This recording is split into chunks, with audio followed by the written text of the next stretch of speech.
আমি এখন মাননীয় সদস্য জনাব আব্দুল্লাহ নাহিদ নিগার গাইবান্ধা ১, আপনি বলবেন 2 মিনিট। ধন্যবাদ মাননীয় স্পিকার। কার্যপ্রণালী বিধি ৭১ অনুসারে জরুরি জনগুরুত্বপূর্ণ বিষয়ে প্রশ্ন উত্থাপনের সুযোগ দেবার জন্য মাননীয় স্পিকার আপনাকে জানাই আন্তরিক ধন্যবাদ।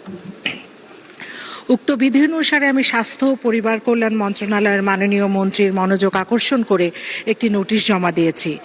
উক্ত নোটিশে উত্থাপিত বিষয় গাইবান্ধা জেলার সুন্দরগঞ্জ উপজেলার স্বাস্থ্য কমপ্লেক্স মেরামত এবং রোগ নির্ণয় যন্ত্রপাতি স্থাপন ও জনবল নিয়োগ প্রসঙ্গে জাতির জনক বঙ্গবন্ধু শেখ মুজিবুর রহমানের প্রাণ ও আদর্শের সুযোগ্য উত্তরসূরি মাননীয় প্রধানমন্ত্রী শেখ হাসিনার নেতৃত্বে গত ১৫ বছরে বাংলাদেশের সকল খাতে যে অভূতপূর্ব উন্নয়ন সাধিত হয়েছে, স্বাস্থ্য খাত তার মধ্যে অন্যতম।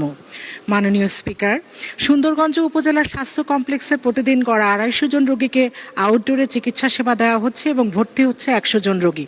প্রয়োজনীয় লোকবল ও রোগ নিয়ন্ত্রণের যন্ত্রপাতি যেমন ইউএসজি মেশিন, ডায়াথার্মি মেশিন, অ্যানিস্থেশিয়া মেশিনের অভাবে প্রতিদিন অনেক রোগী চিকিৎসা পাওয়া থেকে বঞ্চিত হচ্ছে, যা একজন জনপ্রতিনিধি হিসেবে আমার কাছে অত্যন্ত বেদনার। অন্যদিকে হাসপাতালটির মূল ভবন ও চিকিৎসক ডরমেটরি দীর্ঘদিন মেরামত না করায় জরাজীর্ণ স্যাঁতস্যাঁতে হয়ে পড়েছে, ফলে রোগীদের ভর্তি থেকে চিকিৎসা গ্রহণ এবং চিকিৎসকদের বসবাস করা প্রায় অসম্ভব হয়ে পড়েছে।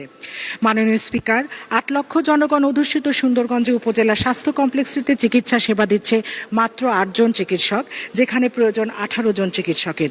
মুমূর্ষু রোগী আনা নেওয়া করার জন্য সাবধান নীলমণি যে একটি অ্যাম্বুলেন্স রয়েছে, সেটি চালাবার জন্য কোনো ড্রাইভার নেই। একদিকে প্রয়োজনীয় যন্ত্রপাতির অভাবে চিকিৎসা দিতে পারছি না, অন্যদিকে অন্যত্র রেফার করলে দিতে পারছি না অ্যাম্বুলেন্স সুবিধা। মুমূর্ষু ও জটিল রোগীদের ৩৩ কিলোমিটার দূরে রংপুর মেডিকেল কলেজ হাসপাতালে যেতে হচ্ছে ইজি বাইক, সিএনজি, অটোরিকশা এবং মোটর সাইকেলে চড়ে।